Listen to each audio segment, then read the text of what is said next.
اس قرآن کو ہم مانیں؟ ہم بے وقوف ہیں؟ سائنس تو کہاں سے کہاں چلی گئی ہے، ہم 1400 سال پرانی کتاب کو سینے سے لگا کر بیٹھے رہیں؟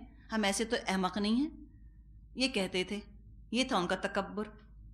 وَيَقُولُونَ أَإِنَّا لَتَارِكُو آلِهَتَنَا لِشَاعِرٍ مَجْنُونٍ، کہتے تھے ہم ایک شاعر مجنون کی خاطر اپنے معبودوں کو چھوڑ دیں۔ یعنی ان کا تو اپنا دماغ نعوذ باللہ ٹھکانے نہیں ہے، نعوذ باللہ۔ ہم ان کے پیچھے ہم اپنے معبودوں کو چھوڑ دیں، اپنی لات منات اور عزا کو۔ اس زمانے میں ان کے معبود یہی تھے۔ آج لوگ کیا کہتے ہیں دین والوں کو کہ they are crazy people, they are crazy, they are mad, they are out of their minds. دماغ چل گئے ان کے۔ کیا ہم ان کے لیے اپنا فیشن، اپنا کلچر چھوڑ دیں؟ اس لیے کہ آج کے معبود فیشن اور کلچر ہے، آج کا معبود رسم ہے۔ تو کہتے ہیں ان پاگلوں کے لیے ہم اپنی رسمیں چھوڑ دیں، خاندان سے کٹ جائیں، ہم فیشن چھوڑ دیں، ہم اپنا کلچر چھوڑیں، ہم اپنا انٹرٹینمنٹ چھوڑ دیں، ہم فلمیں دیکھنا چھوڑ دیں ان پاگلوں کی وجہ سے؟ ان کے تو دماغ چل گئے ہیں۔ پروفٹس آف ڈوم سب کی زندگیاں تنگ کر کے رکھنا چاہتے ہیں، ان کا بس چلے تو یہ ہنسنے بولنے پر پابندی لگا دیں۔ مثال دے رہی ہوں آپ کو، لوگ دین پڑھانے والوں کے لیے ایسے کہتے ہیں کہ زندگی مصیبت کر دی انہوں نے، تو توبہ، ناچو نہیں اور گاؤ نہیں اور یہ نہیں کرو اور پردہ کر لو اور نمازیں پڑھو، بس یہی کرتے رہیں، انجوائے نہ کریں۔ لِشَاعِرٍ مجنون، یہ شاعر ہیں، ایسی شاعری جیسی کرتے رہتے ہیں بیٹھے ہوئے، کیا پتہ نہیں گنگناتے ہیں۔ یہ تو بالکل ان پہ تو کوئی جنون آ گیا، آصف کا سایہ ہو گیا بیچاروں کے اوپر۔ یہ انداز ہوتا تھا ان کا نبی اکرم صلی اللہ علیہ وسلم کے بارے میں۔ تو کہتے ہیں ہم نہیں چھوڑتے اپنے معبودوں کو۔ کیوں نہیں چھوڑنا اپنے معبودوں کو؟ زندگی بڑی رنگین کی بھی تھی ان کے معبودوں نے، ایک اللہ کو مانتے تو نفس پر تو پابندیاں لگتی۔ مشرکانہ مذاہب میں دیکھیں، ہر شیطان کی خواہش اور نفس کی خواہش پوری ہوتی ہے، اور توحید میں تو نفس پر پابندی لگتی ہے نا، شیطان کو دھتکارنا ہوتا ہے۔ ام جمیل جو تھی ابو لہب کی بیوی، اس نے کہا تھا نبی اکرم صلی اللہ علیہ وسلم سے آ کر، جبکہ کچھ عرصے وحی کا سلسلہ رک گیا تھا، فترہ کہا جاتا ہے اس کو، کچھ عرصے وحی کا سلسلہ بند رہا تھا، تو اس نے آ کر کہا تھا کہ محمد، لگتا ہے کہ تمہارا شیطان تمہیں چھوڑ کے چلا گیا، اب وحی نہیں آ رہی، نعوذ باللہ۔ تو یہ ایسی باتیں کرتے تھے۔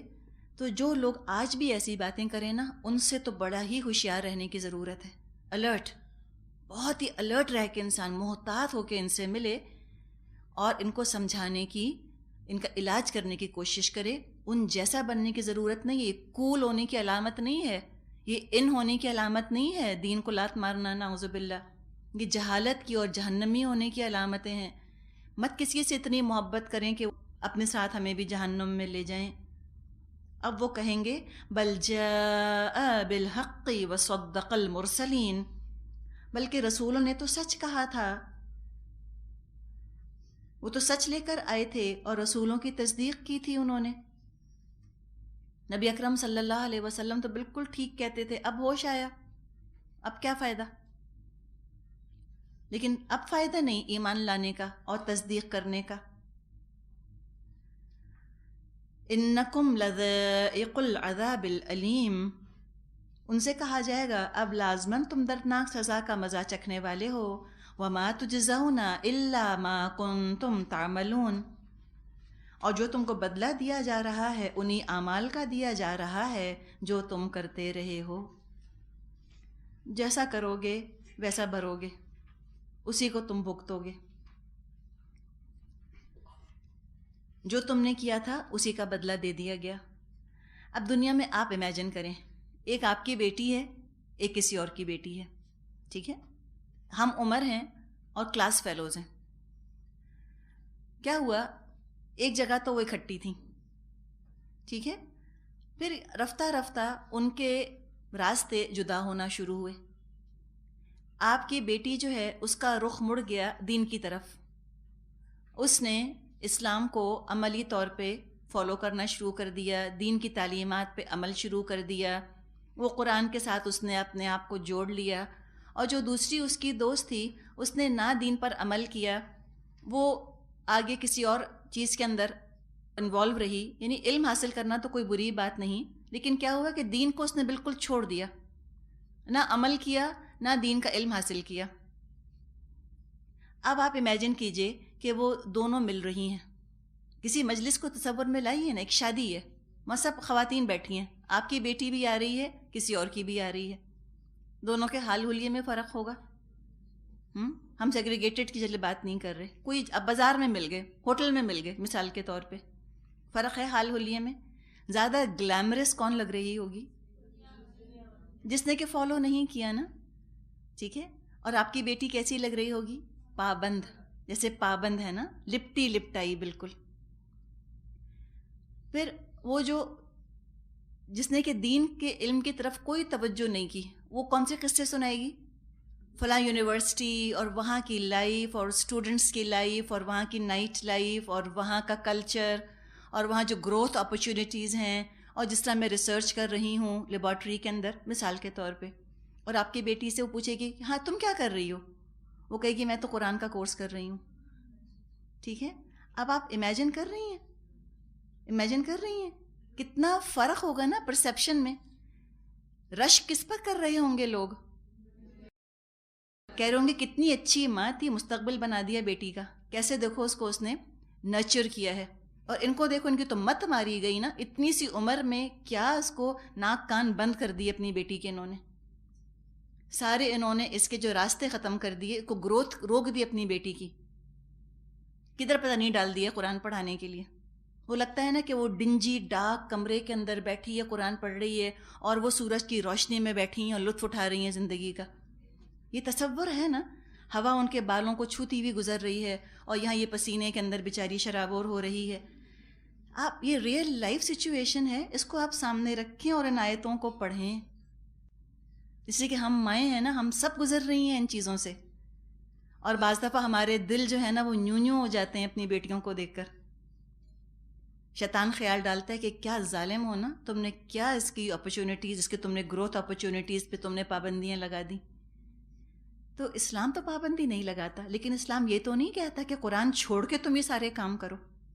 قرآن کے ساتھ عمل کرتے ہوئے ضرور ہماری بیٹیاں بیٹے لیبز میں بیٹھیں، ریسرچ کریں، سورج کا لطف اٹھائیں، اور ہوا جو ہے وہ ان کو لطف دے، سب کچھ کرے، لیکن not at the cost of religion. اور اگر چوائس ہے تو دونوں چیزیں، اگر چوائس نہیں ہے تو پھر چوائس تو قرآن ہے. آخرت کا فائدہ ہمیں اپنی اولاد کے لیے دیکھنا ہے، تاکہ اس پچھتاوے، اس بد انجام سے ہم بچا سکیں. قرآن نے ذکرہ کا حق ادا کر دیا، سمجھانے کا، نصیحت کا حق ادا کر دیا ہے قرآن نے. کوئی کہہ نہیں سکے گا ہم میں سے قیامت کے دن کہ اللہ اگر ہم کو ذرا پتہ ہوتا ہم درست ہو جاتے، ہم ضرور قرآن پڑھتے پڑھاتے اور عمل کرتے کراتے. تو اللہ تعالیٰ سے بہت دعا کرنی چاہیے کہ اللہ ہم سب کو اپنی پناہ میں رکھے، اور اس دنیا کے گلیمر سے اللہ ہمیں بچا لے. اس سے ہماری آنکھیں چکا چوند نہ ہوں. یہ نہ ہو کہ دنیا سمیٹتے سمیٹتے ہم دین کو بالکل چھوڑ دیں، وہ ہاتھ سے ہی نکل جائے، اور جب ہوش آئے تو پھر دین حاصل کرنے کا اور جنت حاصل کرنے کا کوئی موقع ہی نہ بچے. نحمدہ ونصلی علی رسولہ الکریم، اما بعد، فاعوذ باللہ من الشیطان الرجیم، بسم اللہ الرحمن الرحیم. رب اشرح لی صدری ویسر لی امری واحلل عقدۃ من لسانی یفقہوا قولی. سورۃ الصافات، آیت نمبر 40. یہاں سے ذکر شروع ہو رہا ہے اللہ کے نیک بندوں کا. اوپر کی آیات میں ذکر کیا گیا ان لوگوں کا جنہوں نے دنیا میں نہ اللہ کی فرما برداری کی، نہ اللہ سے محبت کی.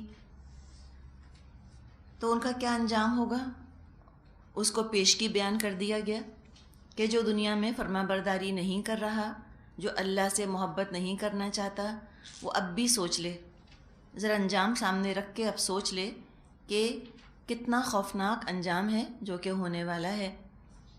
تاکہ ابھی موقع ہے، ابھی زندہ ہیں، ابھی اس انجام کو پہنچے تو نہیں، تو اپنے عمل کو ہم درست کرنے کی کوشش کریں. اب آگے ذکر ہے ان لوگوں کے انجام کا کہ جنہوں نے اللہ سے محبت کی اور اللہ کی فرما برداری کی، چاہے دنیا میں ان کو پریشانیاں اٹھانی پڑیں، تو ان کا ذکر کیا جا رہا ہے۔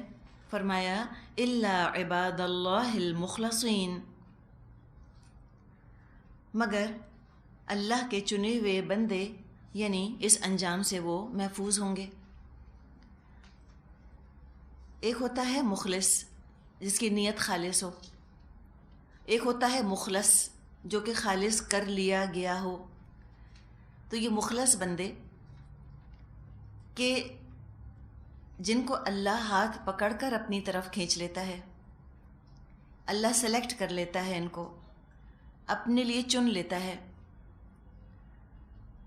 جب تک رسالت کا اور نبوت کا سلسلہ چل رہا تھا، جب تک تو انبیاء مخلص ہوتے تھے، چنے ہوئے بندے ہوتے تھے، اور نبوت اور رسالت کا سلسلہ ختم ہونے کے بعد اب ہم یعنی تعین سے تو نہیں کہہ سکتے، ہم پن پوائنٹ کر کے تو نہیں کہہ سکتے کہ یہ اللہ کا چنا ہوا بندہ ہے، یہ تو ہم نہیں کہہ سکتے نا، ہمیں کیا پتہ کون ہے، لیکن اس میں کم از کم ہم کوشش کر سکتے ہیں اور تمنا کر سکتے ہیں کہ اللہ ہمیں چن لے اپنے لیے، اپنے کام کے لیے، اور اپنی محبت کے قابل ہمیں بنا دے۔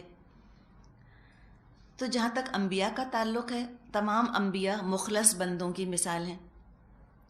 موسیٰ علیہ السلام اور ہارون علیہ السلام، عزیر علیہ السلام، زکریا نبی، عیسیٰ علیہ السلام، نبی اکرم صلی اللہ علیہ وسلم، یہ سب اللہ کے چنے ہوئے۔ اور جہاں تک یہ نبوت کا تعلق ہے، تو نبوت تو وہابی ہوتی تھی، کسبی نہیں ہوتی تھی۔ وہابی عطائی، وہاب ہے نا اللہ کا نام، یہ تو اللہ بس عطا فرما دیتا تھا، جس کو چاہا اس نے نواز دیا، یہ اس کا اپنا سلیکشن۔ کسبی نہیں، کسب کہتے ہیں کمانے کو، کوئی اپنی محنت سے اور اپنے تقوی کے معیار کو بلند کر کے خود وہ نبوت کے درجے پہ پہنچ نہیں سکتا، وہ تو بس اللہ ہی چنا کرتا تھا، جس کو چاہتا تھا چن لیتا تھا۔ لیکن نبوت سے کمتر جو درجے ہیں، یعنی صدیقین، شہداء اور صالحین، ان درجوں تک جو چاہے ارادہ کرے اور اس کے بعد پھر محنت کرے، انشاءاللہ پہنچ سکتا ہے۔ یعنی یہ سب کے سب درجے کسبی ہیں، صدیق تک کے درجے۔ اب جو واقعی خلوص نیت سے اللہ کا غلام بننا چاہتے ہیں، اللہ تعالیٰ ان کو اپنی غلامی میں قبول فرما لیتا ہے۔ اللہ کا پختہ وعدہ ہے، وَالَّذِينَ جَاهَدُوا فِينَا لَنَهْدِيَنَّهُمْ سُبُلَنَا، جو ہماری طرف آنے کی کوشش کریں گے، ہم ضرور ان کو اپنے راستوں کی ہدایت دے دیں گے۔ جو مخلص بننا چاہتا ہے، دعا کرے، کوشش کرے، اپنی غلطیاں، اپنی کوتاہیاں اپنے اندر سے دور کرے اور مخلص بننے کی تمنا کرے، اللہ انشاءاللہ تعالیٰ اس کو ضرور قبول فرما لے گا اپنے لیے۔ ان کا ذکر کیا گیا، وہ کیسے ہوں گے، کیا ان کا انجام ہوگا۔ اولئک لہم رزق معلوم، ان کے لیے تو جانا بوجھا رزق ہوگا۔ معلوم کیسا؟ جانا پہچانا۔ جانا پہچانا سے کیا مطلب؟ اب یہ نہیں ہوگا کہ جیسے یہاں دال چاول کھاتے تو وہاں بھی دال چاول ہی رکھے ہوں گے کہ تم تو دنیا میں یہی کھایا کرتے تھے نا، یہ تمہارے لیے جانی پہچانی چیز تھی۔ مراد یہ ہے جانے پہچانے سے کہ جو حدیث سے ہمیں بات پتہ چلتی ہے وہ یہ ہے کہ جنت کے پھلوں کی اور دنیا کے پھلوں کی شکلیں تو ملتی جلتی ہوں گی، یعنی کہ ہم پہچانیں گے اچھا یہ آم ہے، یہ سیب ہے، یہ انگور ہے، یہ مالٹا ہے، پہچان تو لیں گے، لیکن مزے میں کوئی مقابلہ نہیں۔ حدیث میں مضمون یہ آتا ہے کہ دنیا کی جو نعمتیں ہیں اور جو جنت کی نعمتیں ہیں، ان میں صرف نام مشترک ہیں، صرف نام کامن ہے، باقی ان کی نوعیت میں اور ان کی کیفیت میں اور ان کی کمیت سمجھتے ہیں، کوالٹی میں نو کمپیریزن، کوئی مقابلہ نہیں۔ دنیا ہی میں ہم دیکھ لیں کہ ایک سیب ہے تو سیبوں میں بھی بڑے درجے ہیں، ایک بالکل گھٹیا کوالٹی کا سیب ہوتا ہے، ایک بہت اعلیٰ کوالٹی کا سیب ہوتا ہے۔ تو جب دنیا میں ایک سیب کے درجے اتنے مختلف ہو سکتے ہیں، تو پھر دنیا کا سیب اور جنت کا سیب، تو اس کا کیا مقابلہ ہوگا۔ تو رزق معلوم جانا پہچانا یعنی فیملیئر ہوگا، وہ جانتے ہوں گے یہ کیا چیز ہے. اجنبی چیز کھاتے ہوئے انسان گھبراتا ہے، تو گھبراہٹ اتنی سی دیر کی بھی ان کو نہ ہوگی کہ کسی چیز کو دیکھ کر کہیں کہ ہاں یہ کیا چیز ہے پتہ نہیں، ذرا تھوڑا سا جھجکیں یا تھوڑا سا چونکیں یا ہیزیٹیٹ کریں، یہ بھی نہیں ہوگا. کیا ہوں گے وہاں پر؟ فواکہ ہوں گے. فاکہتن ہر اس چیز کو کہتے ہیں جو بھوک کے لیے یا ضرورت کے لیے نہ کھایا جائے بلکہ صرف مزے کے لیے اور لذت اور ٹیسٹ کے لیے کھایا جائے. جیسے چاکلیٹس ہیں، سویٹس ہیں، ڈرائی فروٹس، چپس. سنیکنگ تو آج کل ہم جانتے ہی ہیں، سنیکنگ بس سنیکس ہوں گے وہاں پر. وَهُمْ مُكْرَمُونَ فی جنات النعیم، اور وہ نعمت بھری جنتوں میں عزت کے ساتھ وہ رکھے جائیں گے. یعنی اتنا کچھ ان کو مل بھی رہا ہوگا اور ان کا اکرام بھی ہو رہا ہوگا، ساتھ ساتھ ان کی عزت افزائی ہو رہی ہوگی. بڑے اللہ تعالیٰ کے معزز مہمانوں کی طرح ہوں گے. دنیا میں تو کسی کے پاس کچھ بھی ہو، دنیا میں تو اکرام ممکن نہیں. کیا پتہ 2 عزت کریں تو 3 بے عزتی کر دیں، یا چلیں کوئی بھی نہ بے عزتی کرے، لیکن پتہ نہیں ہوتا کہ اللہ کی نظر میں ہم کیسے ہیں، ہم کس قابل ہیں. لیکن جنت میں ہر طرف سے انسانوں کی عزت افزائی ہوگی، اور اللہ کی طرف سے بھی سلام تو آئے گا. وہ تو ہم پڑھ چکے ہیں سورہ یاسین میں، سلام قولا من رب الرحیم، وہ تو ہوگا ہی. نعمتوں والے باغات میں وہ رکھے جائیں گے. کیا حال ہوگا ان کا؟ علی سرر متقابلین، تختوں پر آمنے سامنے بیٹھیں گے. سریر کی جمع ہے سرر. سریر جیسے اریکہ ہے، ہم نے لفظ پڑھا تھا اریکہ، ارائک، اسی طرح یہ سرر ہے. مسندیں ہوں گی ان کی، تخت ہوں گے، تھرونز کہہ لیجئے. ان کے اپنے اپنے خوبصورت تخت، اپنے تھرونز ان کے ہوں گے، بڑے خوبصورت ان کی بیٹھکیں ہوں گی. آمنے سامنے بیٹھیں گے، یہ بات بھی کتنی پیاری ہے، یعنی منہ پھیر کر نہیں بیٹھیں گے. تو جنتی تو وہی ہوں گے کہ جن میں نہ غرور ہوگا، نہ تکبر ہوگا، نہ غل ہوگا، نہ غرور، نہ کینہ، نہ حسد، نہ جلن، نہ طنز، نہ تانا، کچھ نہیں کریں گے ایک دوسرے کے اوپر. نرم نرم لوگ ہوں گے. تو تزکیہ اس لیے بھی تو ضروری ہے کہ ہم جنت کے شہری بننے کے قابل ہوں. اب اگر وہاں جائیں اور وہاں جا کر بھی لڑیں بھڑیں ایک دوسرے سے، تو جنت کا تو مزہ کرکرا ہو کے رہ جائے. تو دراصل شریعت کیا ہے؟ یوں سمجھیں کہ شریعت ہم کو پریکٹس کرواتی ہے جنت کا شہری بننے کی، ہماری ریہرسل ہے. اور جو اس ریہرسل میں کامیاب ہو جائے گا وہ انشاءاللہ تعالی جنت میں داخل ہو جائے گا. تو اس طرح وہ ایک دوسرے کے ساتھ بیٹھیں گے، خوش گپیاں کریں گے، آپس میں محبت ہوگی، آپس میں الفت ہوگی، نہ شکایتیں ہوں گی ایک دوسرے سے، اور نہ جلن ہوگی ایک دوسرے کو دیکھ کر. ایک دوسرے کی نعمتوں کو دیکھ کر بہت خوش ہوں گے. دنیا میں یہ بڑا محال ہے کہ انسان کسی دوسرے کی نعمت کو دیکھ کر خوش ہو. کبھی لوگ ہوتے ہیں نا، زیادہ لوگ جو ہیں وہ ناراض ہوتے ہیں اور کم لوگ خوش ہوتے ہیں. تو ان کا حال بتایا گیا کہ ایسے آمنے سامنے بیٹھے ہوں گے اور کوئی شکوہ شکایت نہ ہوگا، خوش ہو رہے ہوں گے ایک دوسرے سے باتیں کر کے، ایک دوسرے کو دیکھ کر. یعنی کہ ہم آج کل ایک لفظ استعمال کرتے ہیں نا، ایمبیانس. ایمبیانس کیا ہے؟ ماحول پورا بنا ہوا. یعنی کہیں آپ جائیں اور وہاں پر ہر چیز بہت عمدہ ہے، بہت خوبصورت ہے، کھانا بہت مزے کا ہے، آپ بھی انتہائی حسین لگ رہی ہیں اور آپ کے میاں آپ سے بھی زیادہ حسین لگ رہے ہیں، سب بہت خوش بیٹھے ہیں. اتنے میں ایک آ گیا کوئی کھانا کھانے کے لیے، سارا آپ کا موڈ خراب ہو گیا اس کو دیکھ کر کہ یہ کیوں آ گئے یہاں پر. تو کیا ہوا؟ چیزیں تو سب ہیں، ماحول خراب ہو گیا نا، اندر سے کیفیت آپ کو اچھی نہیں آ رہی. تو جنت میں ایسا کوئی مسئلہ نہیں ہوگا. بہترین ایمبیانس، سب پیار محبت سے خوش، اندر سے بھی خوشی آ رہی ہوگی اور باہر کی ہر چیز بھی خوشی دینے والی ہوگی. اور یہ دونوں چیزیں مل کر نعمت کی تکمیل کرتی ہیں کہ اندر کی کیفیت بھی انسان کی بہت خوشی کی ہو اور جو باہر چیزیں نظر آ رہی ہیں وہ بھی بہترین ہوں. اب ان کی کیا عزت افزائی ہوگی، کیسی ان کی مہمان نوازی ہوگی، اس کا ذکر فرمایا. یطاف علیہم بکأس من معین، شراب کے چشموں سے ساغر بھر بھر کے ان کے درمیان پھرائے جائیں گے. یطافو لفظ کے اندر بھی دیکھیں سرو کیے جائیں گے. وہ ویٹرز ہوں گے جو ان کو سرو کریں گے. اگر چیز مفت مل رہی ہو اور اس میں سیلف سروس ہو تو بھی ہم مائنڈ نہ کریں. اگر ہم سے کہہ دیا جاتا تم خود ہی اٹھ کے جا کے جنت کے چشموں سے تم جا کے اپنے لیے ڈرنکس لے کر آ جاؤ, ہم کہتے ہیں ہاں نو پرابلم, ہم تو دوڑ کے چلے جاتے. لیکن یہ بھی نہیں ہے, سیلف سروس بھی نہیں.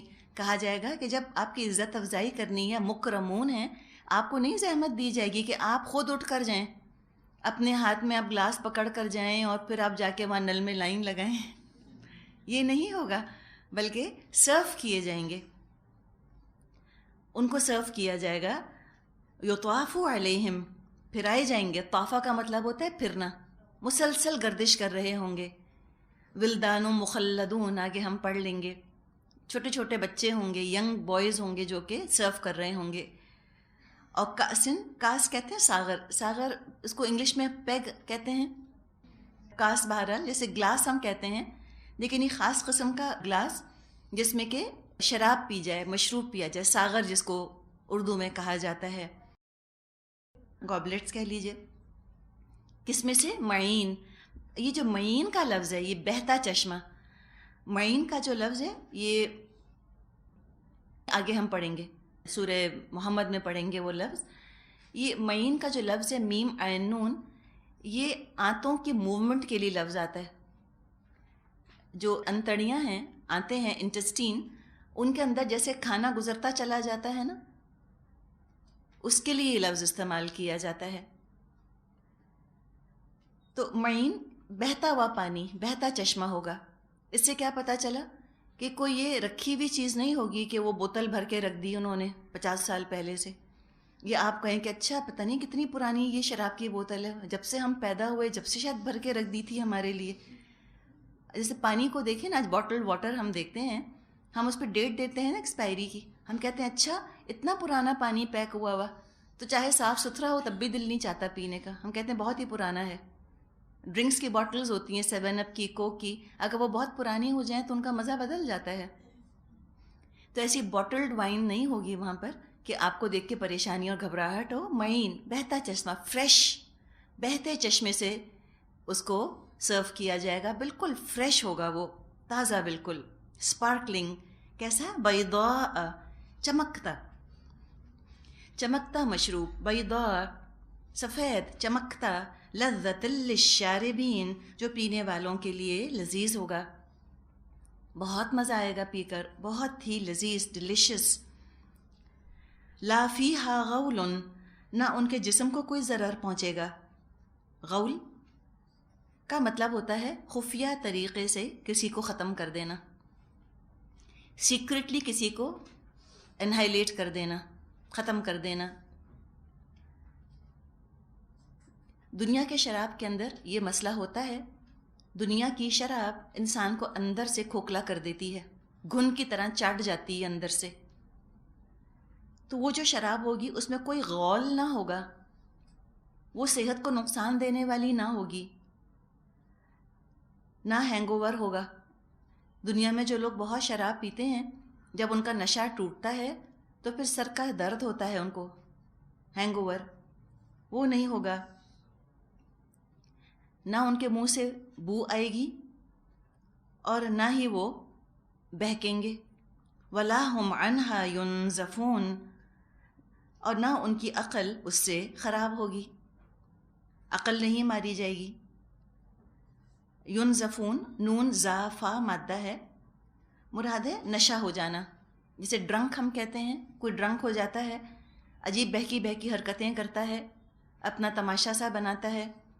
پھر جو لوگ بہت ہی زیادہ شراب پی لیتے ہیں ان کو پھر وامٹنگ شروع ہو جاتی ہے, پھر وہ الٹیاں کرنے لگتے ہیں. اور جو شرابی ہوتے ہیں, شراب جب پیتے ہیں تو ان کے پور پور سے بو آتی ہے, منہ سے تو آتی ہے, اگر وہ نہیں بھی بولتے, کوئی ان کے پاس بھی بیٹھا ہے تو ان کے جسم سے وہ سب پرمیٹ کرتی ہے نا, گندی سی اسمیل آتی ہے ان کے اندر سے. جیسے کچھ اور بھی غذائیں ہیں, لہسن, کوئی کچا لہسن کھا کے اور آپ کے پاس اس کمرے میں اگر ایک انسان آ جائے جس نے کچا لہسن کھایا ہو, پورے کمرے میں اس کی اسمیل پھیل جائے گی, چاہے وہ نہ بولے. پیاز سے، جی ہاں، لیکن پیاز سے زیادہ لہسن کی بہت پنجنٹ ہوتی ہے نا اسمیل، یعنی کہ وہ پسینے کے ساتھ اور جسم کے پور کے ساتھ لگتا ہے کہ وہ باہر آ رہی ہے، چاہے کوئی کچھ بھی نہ بولے، اور انسان کو متلی ہونے لگتی ہے، طبیعت انسان کی گھبراتی ہے پھر ایسی چیز سے۔ تو یہاں یہ بیان فرما دیا کہ وہ جو مشروب ہوگا، جو جنت کا ہوگا، نہ تو کوئی جسم کو نقصان پہنچانے والا ہوگا اور نہ عقلیں اس سے خراب ہوں گی، کوئی نہیں بہکے گا۔ اور یہ تو ساری خرابیاں دنیا کی شراب میں ہوتی ہیں۔ اگر ہم دین کو ایک طرف نکال کر رکھ دیں تب بھی حقیقت ہے کہ alcohol is the number 1 enemy of humanity. شراب انسانیت کی سب سے بڑی دشمن ہے اس وقت۔ اور سورہ مائدہ کی آیت نمبر 90 پر جب ہم نے بات کی تھی تو اس پہ تفصیل سے بات ہوئی تھی کہ کیا کچھ اس کے نقصانات ہیں، اور احادیث کا بھی وہاں تذکرہ کیا گیا تھا کہ کیسے نبی اکرم صلی اللہ علیہ وسلم نے ارشاد فرمایا ہے کہ اللہ تعالیٰ نے لعنت فرمائی ہے پینے والے پر، پلانے والے پر، منگوانے والے پر، ڈھوکے لانے والے پر۔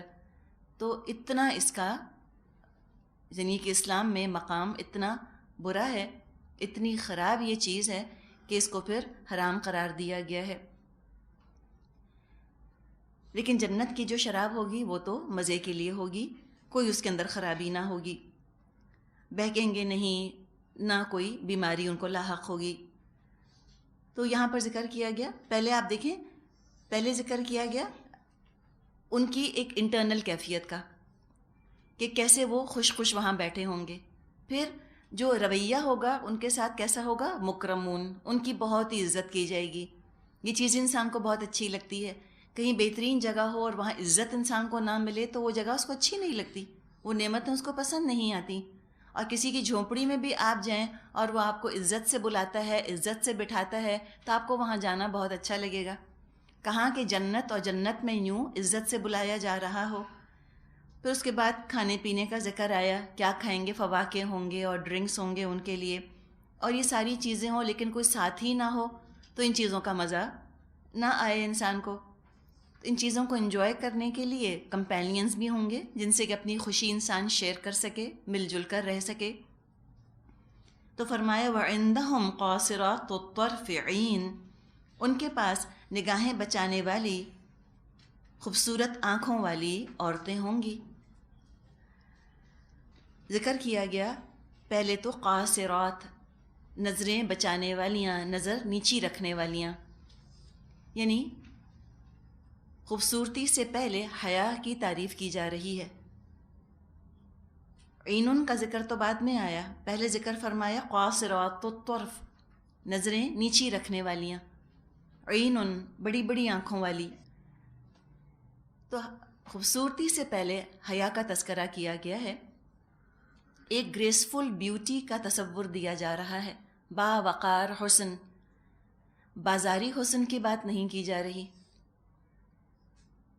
بلکہ گریسفل بیوٹی کی بات کی جا رہی ہے، پروٹیکٹڈ، نیچی نظریں رکھنے والیاں، یعنی اپنی نظروں سے انویٹیشنز دینے والی نہیں ہوں گی، کم ہدر لکس دینے والی نہیں ہوں گی، بلکہ اپنی نظروں کی حفاظت کرنے والیاں۔ ہم نے پڑھا ہے نا، قُل لِّلْمُؤْمِنَاتِ يَغْضُضْنَ مِنْ أَبْصَارِهِنَّ، آپ کہہ دیجئے اے نبی صلی اللہ علیہ وسلم مومن عورتوں سے کہ اپنی نظریں بچا کے رکھیں، نیچی کر کے رکھیں۔ تو ایک مطلب اس کا یہ کیا گیا ہے کہ اتنی باحیا کہ نظر اٹھا کے بھی نہ دیکھیں، نظر نیچی رکھنے والیاں۔ اب یہ آپ دیکھیں کہ یہاں جو جنت کی خواتین ہیں ان میں جب ان کا ذکر کیا گیا تو اس میں حیا کا بطور خاص ذکر کیا گیا ہے نا، شائنس کا، شائع بیوٹیز ہوں گی۔ اور جنت کیا جگہ ہے، ہم بار بار ذکر کر رہے ہیں، جنت تو وہ جگہ ہے جہاں ہر ارمان پورا ہوگا انسان کا، دبی ہوئی خواہشات بھی پوری ہوں گی۔ تو اس سے یوں محسوس ہو رہا ہے کہ ایک مرد کے لیے عورت میں حیا انتہائی پسندیدہ ہے، یہ اس کے دل کی چاہت ہے، یہ اس کی فطرت کی بھی خواہش ہے۔ ورنہ اگر مردوں کو بے حیائی پسند ہوتی، بے حیا ان کو عورتیں پسند ہوتی، بریزن قسم کی عورتیں اگر ان کو پسند ہوتی، مردمار قسم کی، تو ان کا ذکر کر دیا گیا ہوتا کہ دیکھو بھائی اب دنیا کا نظام چلانے کے لیے تو مجبوری ہے کہ یہاں عورتوں کو ہم حیا کی تعلیم دیں، لیکن تم مردوں کو، اے مردوں تم کو تو عورت کی حیا اچھی نہیں لگتی، چلو جنت میں آؤ گے تو یہاں خوب بے حیا عورتیں ملیں گی،